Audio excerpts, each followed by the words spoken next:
Welcome to Earl Stewart on Cars.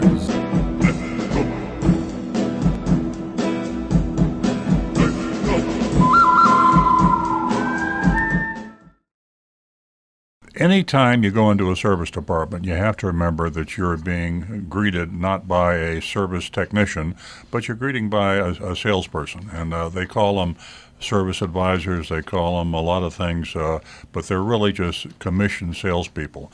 Whether you go to an independent shop or you go into a dealership, they're paid a commission, a percentage of the total sales that they sell you. Even if they're honest people, you need to get a second opinion anytime someone recommends maintenance work or repair work that goes beyond the scope of what you think. Oftentimes all you need is your front brake pads.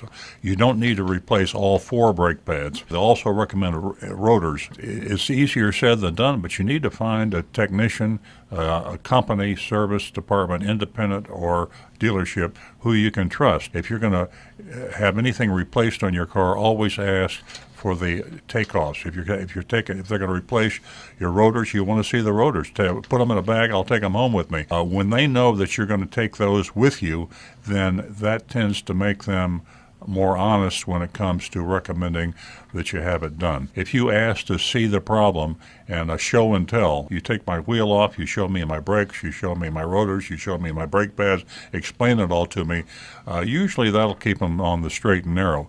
If they won't do that, and you still are suspicious, just take your car, turn around, and go to another auto repair facility. Parts are a huge profit item in a car dealership.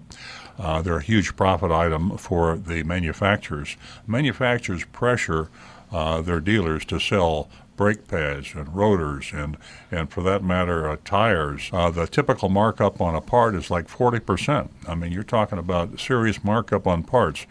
And the manufacturers probably make another 40% on top of that. The parts department oftentimes is the most profitable department in the dealership, usually advised for first or second. Either the parts department or the service department are the most profitable. And that's where they make most of their money. You'd be surprised, car sales are down the list, 3rd or 4th. In fact, a lot of car dealers actually lose money on car sales. They make it in the service and parts department. So be very, very careful. When in doubt, get a second opinion. Always ask to have your parts removed, taken with you, that you want to take those home. If you don't do that and you call them back a day later, they say, well, we disposed of the parts. Always be sure that you take those parts that were replaced on your car, and if you have a complaint later on, that's your evidence that you were taken advantage of. But the safest thing to do is stick with the OEM parts, the original equipment manufacturing parts. If you own a General Motors product, a Chevrolet, use genuine Chevrolet parts. Same thing with Honda, Toyota, whatever you own. That's the safest way. I'm not saying there are not some good quality aftermarket brake pads or mufflers or any part on the car. There are other manufacturers that build the part for different manufacturers. Unfortunately, some of these are cheap parts and they're not reliable. A lot of them are manufactured overseas, Chinese. Taiwan is huge in the manufacturing business, copying parts. They copy the part. Oftentimes they'll put it right in the box with the manufacturer's name on it.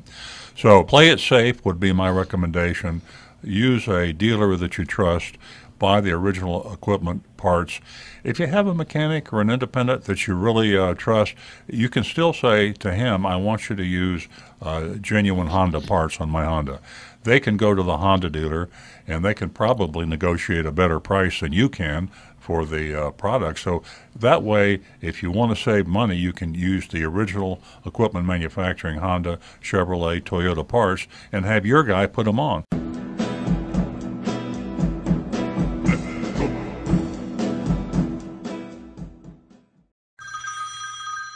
Earl Stewart.